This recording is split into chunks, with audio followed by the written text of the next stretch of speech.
Marcher avec Jésus, c'est magnifique. C'est avec lui qu'on triomphe, qu'on avance. Un homme pourra t'aimer, une femme pourra t'aimer, elle ne pourra pas t'aimer comme Jésus, c'est faux. Il t'aimera. Le problème, c'est que tu dois comprendre qu'il n'est pas dans une religion. Si tu le vois comme une religion, tu diras, bon, je fais le dimanche, je vais à l'église, ou quand c'est le moment qu'on dit prier. Mais je me fais un petit peu sérieux. Et quand j'ai fini avec ça, tu vois, je vis ma vie comme j'ai envie de vivre. Tu ne connais pas Dieu. Non. En fait, connaître Dieu, ça ne veut pas dire qu'on ne peut pas être tenté. Ça ne veut pas dire qu'on ne va pas faire des erreurs. Nous sommes des humains, ça peut arriver. Amen. Ça peut arriver. Mais tu dois avoir la capacité de dire, Seigneur, parce que tu l'as reconnu comme Père, je te demande pardon, Seigneur. Voilà. Tu dois avoir ce courage-là. C'est ça. Et là, il aime ça. Il comprend que tu es conscient que tu as un Dieu sur ta tête. Maintenant, tu fais comme tu veux. Parfois, tu roules, tu brûles le feu, ou c'est pas grave. Non. Parfois, ça m'est arrivé de passer souvent au jaune. Je roule. Et quand tu as le Saint-Esprit en toi, je roule. Il me dit, non, mais tu n'as pas fait quelque chose. Hein? Je dis, Seigneur, pardonne-moi. Parce que tu es pressé, tu dois prendre ton train et prendre, voilà, pour aller, tu vas aller travailler, mais tu vois, mais comme tu l'as comme Père, il voit que tu es conscient qu'il existe. Et c'est ça Dieu. Et quel que soit ton âge, tu peux lui parler. Tu peux aller à l'école avec Jésus, aller au travail avec Jésus. Tu peux tout faire avec lui et sentir sa présence. Et quand on sent sa présence, aucun homme, je te dis, aucune femme ne peut t'aimer comme Jésus t'aime. Tous ceux qui vont te faire la cour, excuse-moi, ce sont des rigolos autour. Ce sont des rigolos. Ils se servent et après, ils dégagent. Voilà. Mais quand tu as Jésus-Christ, tu as l'amour par excellence.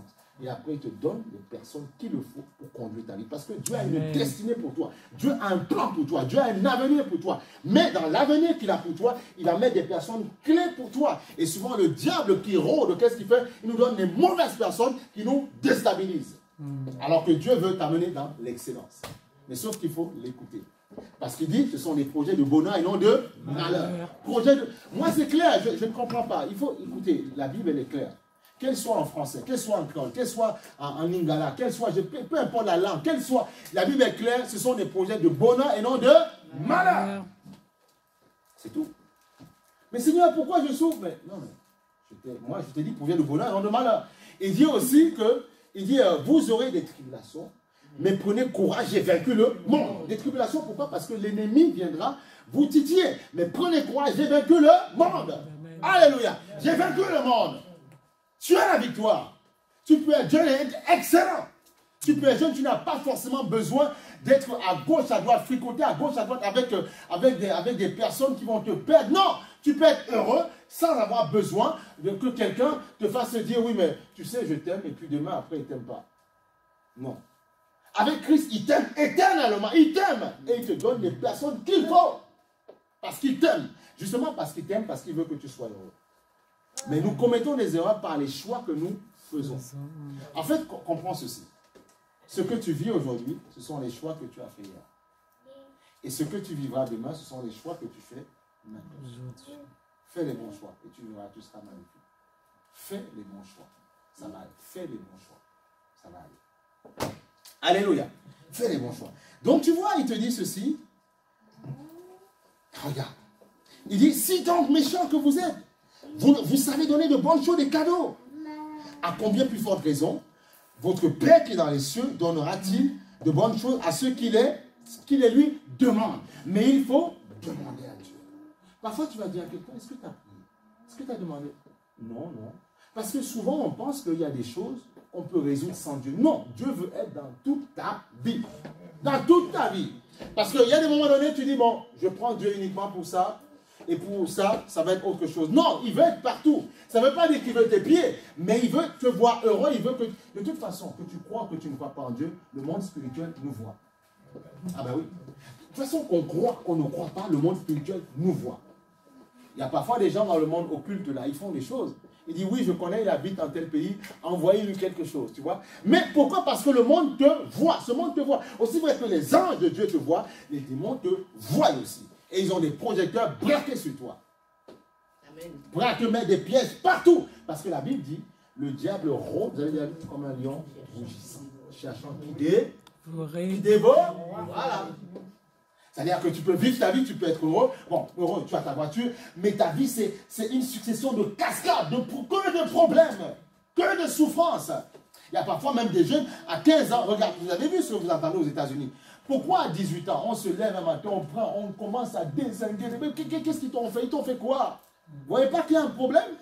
Comment à 18 ans, tu te dis, moi, le grand emplacement, je vais liquider les mois. Mais pourquoi? Qu'est-ce qui se passe dans ta tête? À 18 ans, tu n'as pas envie de faire ta vie, tu n'as pas envie de faire quelque chose, tu n'as pas envie de rencontrer quelqu'un avec qui tu as... Mais qu'est-ce que tu veux? C'est pourquoi? C'est parce que les gens sont dérangés, parce que le diable rôde et veut détruire les hommes. C'est ça qu'il faut comprendre. Donc, ça veut dire que nous ne devons pas seulement regarder la télé et se dire, oui, mais tu as vu ce qui se passe. Non, comprends que ça peut être l'effet papillon, ça peut arriver n'importe où et n'importe où. Donc, nous devons nous lever et prier.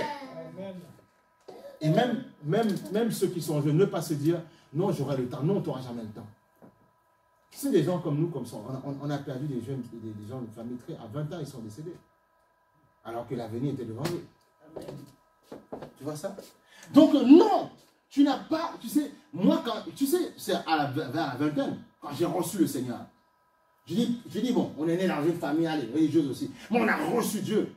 Quand il m'a touché, j'ai dit, plus jamais. Tu vois? Plus jamais. Plus jamais. Et ça fait des années déjà. Ça fait plus de 20 ans de vraie vie chrétienne. Et je suis heureux de l'appartenir, heureux de marcher avec lui. Voilà pourquoi je suis là pour vous dire, et je pense qu'il est assez capé pour vous le dire, Jésus-Christ est amour. Mais comprends-le comme quelqu'un qui n'est pas un être religieux. Comprends-le comme quelqu'un qui n'a pas les yeux bleus et comme on te le montre dans les photos. Non, il est plus que ça. La Bible dit que quand il est ressuscité, il changeait d'aspect.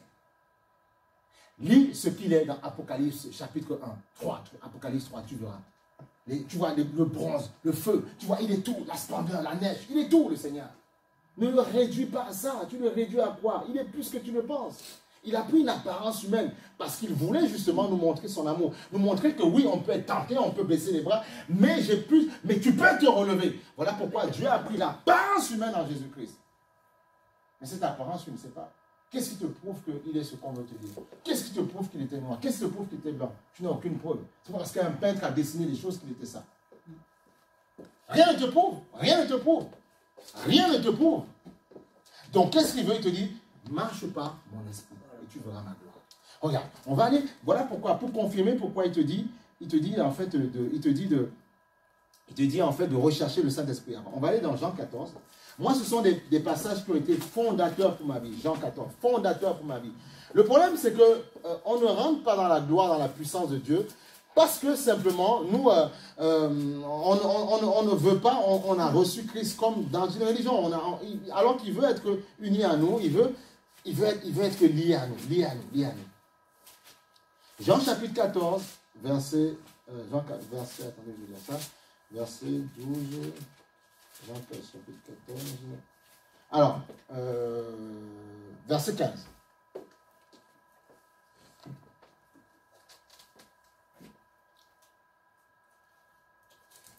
Et on va même légèrement remonter sur le verset 13, tu vois. Il dit ceci. Et tout ce que vous demanderez à mon nom, je le ferai, afin que le Père soit glorifié dans le Fils. Et vous, si vous demandez quelque chose à mon nom, je le ferai. Tu vois, si vous demandez à mon nom. Et plus loin, il dit, dans le verset 15 qui nous intéresse, si vous m'aimez, tu vois, gardez mes commandements. Et moi, je prierai le Père. Il vous donnera un autre consolateur. L'esprit de vérité, dans l'autre version, le Saint-Esprit, l'Esprit de Dieu, que le monde ne peut recevoir parce qu'il ne le voit point et ne le connaît point. Amen. Il dit, mais vous le connaissez car il demeure en vous et il sera en vous. Je ne vous laisserai pas orphelin, je viendrai à vous. Voilà. Tu vois, moi, quand j'ai perdu, tu vois, l'aide que j'aimais, qui était chère pour moi, mon père, en fait, en 2 secondes, l'histoire d'orphelin n'existait plus. Quand j'ai reçu Christ comme Seigneur et Sauveur, voilà pourquoi les gens n'ont pas compris ma conversion. J'ai dit, je plonge dans ce Dieu. Parce que j'ai compris que ce n'était pas seulement un bouquin, mais il y avait un être réel derrière. Voilà. Je disais aux gens, je ne suis plus orphelin, c'est terminé. Non, non, non. Pourquoi? Parce que j'ai rencontré mon Père Céleste, qui a donné la vie à mon Père et à ma mère, mon Père Céleste. Voilà. Et Dieu est l'homme et la femme. Il a tout ça en lui. Et une fois que tu l'as, c'est terminé, c'est bien. C'est magnifique. Amen. Voilà pourquoi il faut délivrer des systèmes, délivrer de tous ces dogmes qu'on met dans ta tête et croire en Dieu librement. Je vous donnerai le Saint-Esprit. Et c'est par le Saint-Esprit qui a créé tous les gens que tu aimes, ta famille, ton père, ta mère, ton frère, ta soeur, qui est à l'origine de tes collègues de travail, les gens pour qui tu travailles. C'est Dieu qui les a créés. Et il dit, lui qui les a créés par son esprit, il dit, si tu crois en moi, je te donnerai le Saint-Esprit.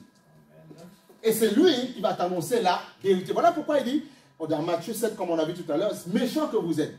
Si vous donnez des cadeaux, à plus forte raison, vos pères dans le ciel vous donnera le Saint-Esprit si vous lui demandez. Et voilà pourquoi aussi dans la parole, dans le livre de Actes des Apôtres, il y a les disciples de Jean-Baptiste, ils ne comprenaient pas pourquoi. Il dit, mais Paul leur a dit, avez-vous reçu un Saint-Esprit, le Saint-Esprit quand vous avez cru? On n'a même pas entendu parler du Saint-Esprit. Et il a prié justement, ils ont commencé à parler en langue, et le Saint-Esprit est descendu sur eux. Parce qu'il te le faut, il te le faut. C'est lui, écoutez, s'il n'y avait pas le Saint-Esprit, tout ça, moi, vous savez, moi je ferme, j'arrête. Non, non, moi, on ne me manipule pas, on ne me force pas, on ne m'a pas obligé à croire. Non, non, il m'a séduit, il m'a touché, il m'a dragué. C'est tout. Ben oui. Non, non, je ferme ça, j'arrête. Pourquoi autant d'années on prêche l'évangile? Vous voyez? Pourquoi autant d'années, malgré les cours, les combats, pourquoi on tient ferme? Pourquoi? Parce que je sais qui j'ai rencontré. Mais c'est tout. Les gens vont de combat, ils ne comprennent pas. Ils pensent qu'ils ont affaire à un homme. Non, non, non. Ils ont affaire, ils ne comprennent pas qu'ils ont affaire à quelqu'un derrière l'homme. Voilà pourquoi tu dois tout faire pour chercher l'onction. Chercher l'onction. Chercher la présence de Dieu. Elle va vous calmer, elle va vous calmer, elle va vous consoler, elle va essuyer vos larmes. Parfois, il y a des choses que même en tant que père, mère, fils, fille, on ne peut pas dire à ses parents. Parce qu'on se sent, c'est parce que tu dis, si je dis, est-ce qu'il va me comprendre? Mais Dieu te comprend. Parle à Dieu. Demande le Saint-Esprit pour parler avec le Saint-Esprit. C'est comme ça. Et tu verras, ça va révolutionner ta vie. En fait, le Saint-Esprit est celui qui révolutionne la vie. En fait, ta vie chrétienne, tu n'es plus tu es plus qu'un chrétien. N'oubliez pas qu'on nous a appelés chrétiens à Antioche. On va aller dans Actes. Mais c'est important parce que souvent on répète des mots et puis on ne comprend pas.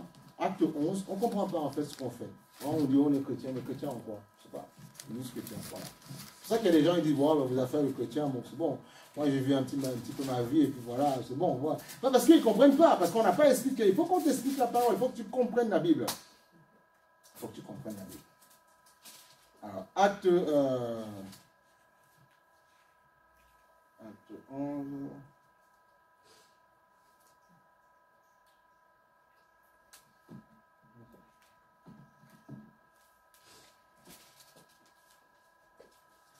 Ah oui, Acte 11, verset... Ok, Acte 11, verset 24. Donc c'est Paul et puis Barnabas qui allaient donc à Antioche, donc les serviteurs du Seigneur. Donc il dit ceci, car c'était un homme de bien, plein d'Esprit Saint, tu vois. Tous avaient une particularité, ils étaient pleins d'Esprit Saint. Ils croyaient, mais ils n'étaient pas vides. Ils étaient remplis d'Esprit Saint. Comme un mathématicien qui est rempli d'équations de mathématiques. Comme un physicien qui est rempli de physique. Tu vois? Comme quelqu'un qui est une cuisinière qui connaît la technique, l'art de la cuisine. Donc il est rempli de connaissances. Alors pourquoi nous, chrétiens, on veut être vides? Il faut être rempli aussi. Ça ne t'empêche pas de vivre ta vie, mais il faut être rempli. Il faut que tu aies le code, en fait, de la parole. Tu vois? Et il dit, plein d'Esprit Saint, et une foule assez nombreuse se joignit au Seigneur. Barnabas se rendit ensuite à Tarse pour chercher Saul. Et l'ayant trouvé, il l'amena à Antioche pendant toute une année. Ils se réunirent aux assemblées comme nous sommes aujourd'hui de l'Église, et ils enseignèrent beaucoup de personnes. Ce fut à Antioche, donc chez les Grecs en Grèce, tu vois, voilà, que pour la première fois, les disciples furent appelés chrétiens. On dit Christos. La première fois. Tu vois? Donc on voit que, avant même qu'une certaine mouvance se mette en place, à Rome et tout ça, là déjà, on les appelait chrétiens. C'est ça le vrai fondement du chrétien. Donc on va dire que le chrétien était ce qu'on appelle un sobriquet. C'est comme si tu dis à ta femme, oui, je ne sais pas, Doudou, mon amour, mon petit, bref, c'est un sobriquet. Mais il faut d'abord être disciple. Disciple, j'appartiens à un disciple, à un corps, et je suis une discipline. Voilà. Donc c'est un nom qu'on a donné à des personnes parce qu'ils avaient une vie droite. Simplement. C'est comme si on te dit, mais vous êtes intègre. Mais intègre en quoi? C'est parce qu'on voit ta manière de fonctionner. Donc on leur a donné ce terme, ce nom. Donc sois d'abord un disciple avant d'être un chrétien. Voilà, ça veut dire. Disciple de Christ, avant d'être un chrétien. Disciple. Le chrétien peut dire, bon, j'étais chrétien, maintenant je deviens ci, je deviens ça, je deviens ça. Voilà. Maintenant, je vais adorer les vaches, adorer les singes, comme certains font ailleurs. Voilà. On aime bien, hein, parce que Dieu veut sauver l'humanité. Mais oui, il y en a qui adorent ça, parce qu'ils croient que c'est des dieux qui sont là. Bon, voilà, tu vois, comme quoi le diable nous met dans... Mais bon, on bénit Dieu, on prie, parce que Dieu, le Seigneur dit que c'est le diable qui aveugle les hommes. Et avant que vous ne veniez, on a dit ce matin qu'il faut comprendre qu'il y a ce qu'on appelle l'intelligence charnelle et l'intelligence spirituelle. Tu peux très bien avoir une grande maison, vivre, avoir de l'argent, manager, coacher des personnes, et être complètement à côté de la plaque dans le côté spirituel. Pourquoi? Parce que Dieu fait le distinguo entre ta chair et puis ton esprit. C'est deux intelligences complètement différentes. Complètement différentes. Voilà pourquoi tu peux avoir des gens qui ne croient pas, mais tu les vois exceller. Dieu dit non. Parce que Dieu dit, il fait pleuvoir sur les bons comme les méchants. Mais par contre, ces anges sont avec ceux qui craignent Dieu. Amen. Et malheureusement, celui qui est, comment on appelle, celui qui a de grandes choses dans sa vie, qui a, selon nous, hein, matériellement, cette personne peut, après sa mort, ne pas aller auprès du Seigneur. Voilà pourquoi toi, qui connais Dieu, Dieu te charge d'aller lui parler. Et parfois, Dieu aussi peut élever un de ses enfants, parce qu'il le faut, pour que justement, tu puisses être celui qui va prêter aux veuves, aux orphelins, toutes ces choses-là. Okay? Mais c'est important de comprendre que l'intelligence spirituelle n'est pas la même que l'intelligence charnelle. C'est deux choses complètement différentes. Tu peux avoir une femme qui vit dans un village, elle est dévouée à la prière parce qu'elle a rencontré Christ, parfois en révélation, en vision, elle prie. Mais pourtant, elle ne connaît pas tout ce que tu connais. Toi, tu connais téléphone, iPhone, tu connais REM, métro, tu connais navette, tu connais fusée, tu connais tout ce intergalactique. Elle ne connaît pas ça. Mais elle aime Dieu, elle prie avec intensité. Elle te bat dans la prière. Pourquoi? Parce qu'elle a une révélation de Dieu. Tu vois? À l'intelligence spirituelle, elle peut avoir des visions, elle peut voir les anges, elle peut voir les chérubins. Pourquoi? Parce que son intelligence spirituelle est ouverte. Après, pour ces deux-là, il faut l'équilibre au milieu, parce que les gens aussi, ils voient tellement les choses, après ils déstabilisés. Non, on veut équilibrer. Tu as vu des anges, ok? Mais j'ai envie de voir ton comportement, comment tu m'as. Écoutez, moi, vous savez, ça fait depuis 2013 hein, qu'on est dans le ministère. Donc, vous savez, des vertes et des parmi, on a vu. Donc, quelqu'un peut me dire ce qu'il veut. Je regarde ton comportement, ton attitude. Tu peux me dire, tu fais tout ce que tu veux voir, mais je veux voir ta manière de faire. Puisque Christ dit, on reconnaîtra l'arbre au fruit. Ah ben oui, on est obligé. Avec tout ce qu'on entend, on est obligé de faire attention, on est obligé de veiller. On est obligé parce que souvent, il y a des loups qui rentrent dans la bergerie. On va faire très attention pour protéger les enfants de Dieu. Pour que vous soyez épanouis, que vous puissiez percer dans vos vies personnelles. Que vous soyez bien, quoi. Nous, c'est Dieu, Christ, c'est nous, c'est pour nous le bonheur, c'est pour nous la gloire. C'est nous qui devons montrer à ces gens comment fonctionner. On ne doit pas galérer, non. Tu n'es pas un galérien. Il t'a créé pour être un exemple. Parce qu'il dit, ce sont des projets de bonheur et non de malheur. Et il dit, tu seras la tête et non la queue. Voilà. Tu seras le premier, non le dernier. Mais tout ça, on répète. Les 31 décembre, on va voir. Je vais être béni. Je vais être béni l'année prochaine. Mais en fait, tu parles, il n'y a rien. Pourquoi? Parce qu'on déclare, mais on ne rentre pas en action. Voilà. Il faut parler, il faut déclarer, il faut prier, mais il faut bosser aussi. Il faut entreprendre. Il faut créer ton entreprise, créer ta boîte, avancer, dis Seigneur, tu as vu ce que j'entreprends. Bénis Seigneur, visite-moi et il va te donner des révélations comment faire. Dieu veut que tu sois le premier en tout.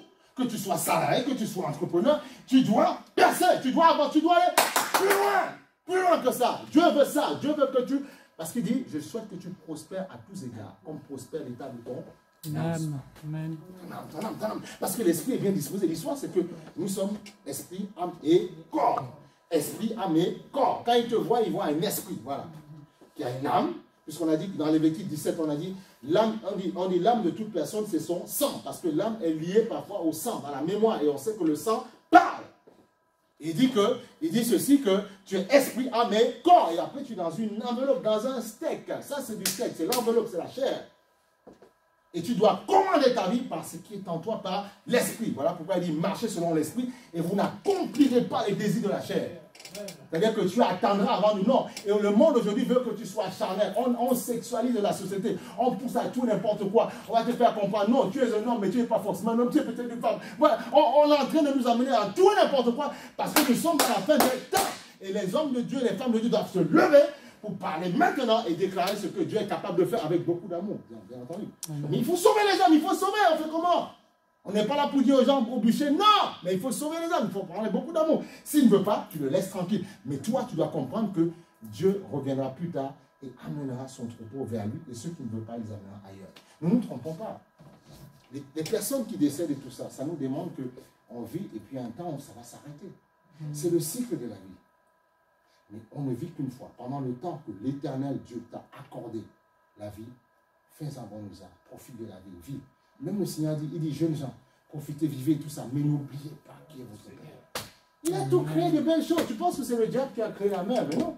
Tu penses que c'est le diable qui a créé le sable? Non. Dieu a tout créé, mais le diable singe Dieu. C'est Dieu qui a créé, il a créé l'univers, il a créé les nations, il a créé des pays avec des ressources minières. C'est lui qui a fait ça. Ce n'est pas le diable. Mais le diable singe, le diable en fait pousse les gens à regarder ça, à aimer plus ça que Dieu, sachant que s'ils aiment plus ça que Dieu, ils ne vont pas adorer l'Éternel et forcément, il va les pousser à faire tout n'importe. Et c'est ce qui se passe. Ben oui. C'est ce qui se passe. Voilà. C'est ce qui se passe. C'est malheureux, c'est ce qui se passe. Maintenant, on peut peut-être avoir commis des erreurs, mais Dieu dit, il est toujours temps de se redresser. Il est toujours temps de se ramener. Et c'est Dieu, ce qu'il veut voir, c'est le cœur qui va dire, Seigneur, mais je me repens devant toi. Vous savez, même si je me sens bien, même si je me sens fort, tout le temps, je dis, Seigneur, je ne vaux rien. Même l'apôtre Paul le disait, je suis le dernier des avortons. Voilà comment Paul disait. Pourtant, Paul a fait de grandes choses. Il a évangélisé, il a prêché, il a vu des miracles. Je suis le dernier des avortons. Parce que quoi? Devant la gloire, fais-toi petit, je vous assure. L'humilité précède la gloire. L'humilité précède. Tu descends devant Dieu, il t'élève. Il te donne l'intelligence à l'école. En fait, comprenez ceci. Il y a même un pasteur qui racontait cette histoire au Costa Rica, je crois, ou en Amérique du Sud. La terre était aride. Elle ne poussait pas. Il n'y a rien qui sortait. Il y a un pasteur qui est venu prêcher, évangéliser, et les fermiers, tout ça, ils ont accepté Christ comme Seigneur et Sauveur. Et après, au bout d'un moment, les patates, mais cette région-là produisait des grosses patates. C'était terrible. Parce que Dieu est capable de faire de grandes choses. Le problème, c'est qu'on nous a tellement aveuglé le visage. Travaille, va à l'école, obtiens un diplôme, et maintenant, et tu vois, tu suis le système. Il faut travailler, il faut aller à l'école, il faut prendre un diplôme. Maintenant, ensuite, prends une voiture, achète, et puis un enfant, un mari et une femme, et puis après, et puis à la fin, vis. Va à la retraite, et puis après, tu finis, tu tombes ta pelouse, et puis voilà. Et puis, toi, c'est ça le cycle de la vie. Et du coup, tu t'arrêtes à ça. C'est pas vrai. Tu as été créé pour produire, pour créer de la richesse. Tu dois enrichir les autres par tes paroles, par ce que tu fais. C'est pour ça que tu es créé. Tu as la gloire de Dieu en toi. Et tu dois la manifester, tu dois la donner. Tu dois donner. Tu dois partir vide. Dieu te remplit pour que tu donnes. Amen. Tu travailles, tu manifestes l'amour aux autres. Tu manifestes la joie. Voilà. Même si tu souffres, tu as Dieu en toi. Ne sois pas gronchon le matin. Souris, la banane attire. Voilà. Et parle aux gens, parle avec amour. Si tu souffres, tu dis Seigneur, et c'est là où il faut être vrai devant Dieu. Seigneur, ça ne va pas, je souffre, c'est compliqué. Seigneur, Dieu veut qu'on soit vrai. Tu dois être honnête avec Dieu. Seigneur, ça ne va pas. Je souffre. En tant que jeune, on peut aussi souffrir. On peut avoir un père qui s'occupe de nous, mais on peut souffrir, on a le droit de souffrir parce que tu as un cœur et tu as une âme. Donc, mais par contre, Dieu, ce qu'il ne comprend pas, c'est que tu ne lui poses pas des questions. Voilà. Mais tu as le droit de souffrir, tu as le droit de te sentir mal. Mais Dieu dit, ok, mais maintenant, est-ce que tu me parles? Il y en a, ils ne parlent pas, comme ils ne se confient pas, eh bien, on n'aura pas expliqué que si le Saint-Esprit est une personne réelle qui peut te parler comme un psychologue, comme ton père, comme ta mère, comme ton collègue. On ne comprend pas ça. On n'arrive pas à identifier, à voir Dieu comme il le déclare dans sa parole. Du coup, quand on souffre, il y a des gens, ils souffrent tellement, ils gardent leur souffrance, Parfois, il y en a, ils s'en vont en l'air, et puis ils décollent, ils font n'importe quoi. Parfois, même ils se suicident. Ou parfois, certains, voilà, ils craquent, et puis voilà, ils vont plus bas que terre, et puis ils deviennent SDF. Vous savez, il y a des SDF parfois dans la rue. Il y en a qui étaient des cases, il y en a qui gagnaient bien la vie. Un problème amoureux a tout cassé. Ils sont allés, voilà, ils se sont laissés aller, puis c'est tout. C'est ça qu'il faut comprendre. Amen. Amen. Donc, il faut enseigner ça aux jeunes. Moi, mon rôle, je suis pasteur, mon rôle aussi, c'est de coacher les âmes. Parce que je veux voir les gens heureux. Moi, je suis en guerre contre les démons. Je veux voir les gens heureux. Je veux voir les gens être transformés, les gens être changés. Voilà. Je l'ai vu assez détruire des vies comme ça. Moi, j'ai décidé de faire un 180 degrés. Si tu connais ma vie, tout à Dieu dit, moi, je ne vivrai pas la vie de ceux de mon entourage, ceux pour qui, bon, ce n'est pas leur faute. Parfois, ça a été compliqué. Je vivrai autrement. Je tourne à 180 degrés. Je décide de créer mon bonheur dans ma vie. Voilà. Et personne ne peut m'empêcher de le faire. Tu dois piloter ta vie. C'est toi. Tu as le pouvoir de piloter ta vie, mais tu dois le comprendre. Mais sois gouverné par le Saint-Esprit et tu pourras piloter ta vie. C'est possible, c'est possible. Il y a des gens même sans rencontrer Dieu parfois, parce que l'homme a été créé, il a dit, il a mis son esprit en toi. Il dit, tu es mon image. Il y a des gens parfois, ils sont fatigués d'ici. Ils disent quoi? Je vais aller en Thaïlande, j'abandonne tout. Ils partent avec 5 000 euros et tu les vois, on fait un documentaire, ils vivent une vie autre. Parce que tu as ce pouvoir, mais la peur, tu as peur justement. Tu as peur du lendemain. Tu as peur du candidaton. Tu as peur d'avancer. Tu as peur de faire le grand bond. C'est ça le problème. On demande maintenant pas à tous, voilà, d'aller là-bas, mais on veut te faire comprendre comment c'est possible de changer. Comme des gens, parfois, ils peuvent changer de carrière. Ils ont fait 10 ans, 15 ans dans une entreprise, ils disent maintenant, je décide de faire ma vie autrement. J'étais informaticien, je décide de devenir boulanger, point. Et puis, on s'appelait auparavant, je parle à moi, j'aime bien faire les pâtisseries, et puis c'est tout. Voilà. Qu'est-ce que tu vas faire? Tu vois, c'est ça que tu dois comprendre que tu n'as qu'une vie, et dans cette vie, Dieu veut faire de grandes choses avec toi. Amen. Il faut comprendre ça. Ne vous laissez pas amener par le train-train. Non, lève-toi, lève-toi. Ne sois pas comme ceux qui sont là. On prie. On prie. Et puis après, il n'y a rien. Non, moi, je refuse ça. Je combats ça. Non, je combats ça. Avec force et rage. On doit prier avec intensité. Et j'aime la prière. Je suis un grand prieur. Mais, comme Paul pouvait dire, je prie pour que vous tous en langue. Oui, oui. Mais ce n'est pas ça. Je ne veux pas ça. Ça fait partie. Je dois le faire pour ma croissance spirituelle, d'accord? Mais je dois comprendre que je suis dans un véhicule qui est mon corps et je dois accomplir des choses. Amen. Tu dois créer des entreprises si Dieu te le permet. Tu dois embaucher des gens si Dieu te le permet. Tu dois aller voir les orphelins. Mais c'est comme ça. Tu dois te vider pour les autres. Tu dois donner. Dieu te remplit. Aïe, c'est comme ça. Et la prière, le jeûne et tout ça, te remplit de force pour dire maintenant, allez, va. Mais tu ne restes pas là. 24, H24, 24, et on dit, mais tu fais quoi? Il faut faire quelque chose. C'est bon, on a rencontré les gens, c'était terrible. Les gens dans leur couple, même les gens, on connaît, mais ça fait quand même pas mal de temps qu'on fait le pastorat. Des gens vont te dire, mais le mari est à la maison, au lieu de faire que tout se passe bien à la maison et tout ça, tu dis non, le matin, je dois prier. Ok, tu peux prier un médecin, mais tu ne donnes, on ne comprend pas. Dans ce cas, il ne faut pas se marier, il faut pas, ne créez pas de problème aux gens. Tu n'aimes pas les gens, tu n'es pas capable de t'attacher, donner un amour, ne te marie pas, c'est tout. Voilà. Ah non, il faut être clair, on marie pour rendre l'autre heureux. Amen. Sinon, on reste seul. Voilà pourquoi en anglais, il dit single, un singleton, et c'est un être entier. Ce n'est pas un homme qui va te rendre heureux, ce n'est pas une femme qui va... Non, ce n'est pas vrai, c'est faux. Tu te maries pour donner à l'autre ce que tu as. Et l'autre se marie pour te donner. Et vous donnez mutuellement, vous réunissez les deux forces. Et là, c'est puissant. C'est ça. C'est comme ça. Sinon, fais ton chemin tout seul. Je vais avec quelqu'un, je ne vais pas faire souffrir cette personne. Je vais réunir ma force pour qu'on aille. C'est ça. Amen. Voilà pourquoi n'allez pas avec les gens juste parce qu'ils ont une apparence. Voilà. Tu sais, l'apparence peut te plaire au début, mais la vision qui est dans son cœur, ça peut être des tombeaux pourris. Attention. Amen. Prenez le temps. C'est important. C'est important. Amen. Si on veut vivre, amen, longtemps. Donc tu vois, donc il dit. Donc on a vu c'est la première fois qu'on est devenu chrétien. Voilà. Et on voit que Dieu attache vraiment une importance en fait au fait d'être qu'on soit la paternité, qu'il soit notre Père. Parce qu'on va aller sur Matthieu chapitre 7 verset 23. Non, 7 verset 22. 7 verset 22 pour te confirmer. Ça vous plaît la parole? Ah oui, ça booste, mais il faut booster, il faut avancer. Il faut avancer. Alléluia.